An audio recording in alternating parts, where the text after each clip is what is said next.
ទេវរាំងអ្នកតាម្ចាស់ទឹកងាម្ចាស់ដី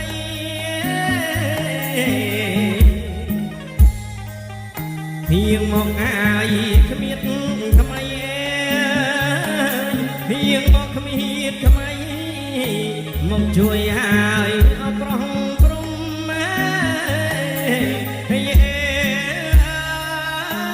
មកជួយហើយអបរំព្រំ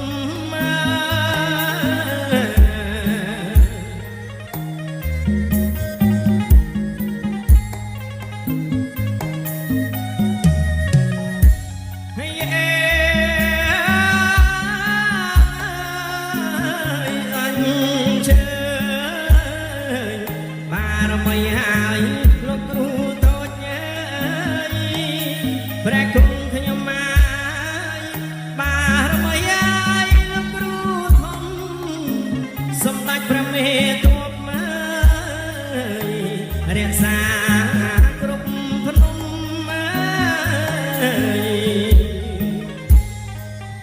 ហៀងមកហើយជួប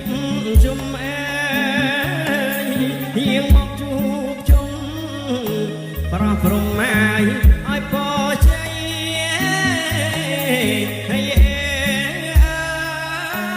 ប្រោះព្រំហើយឲ្យពរជ័យ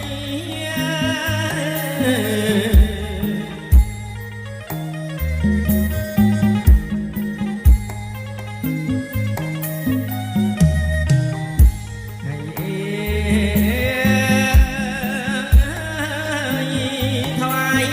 ឡងបារមីទេពមាយាណាស្រីសល្អស្អាតថ្វាយដល់ហើយលោកយីម៉ាំងព្រះអង្គចេព្រះអង្គចង់ដូនវិញលោកតាប្រឆៅ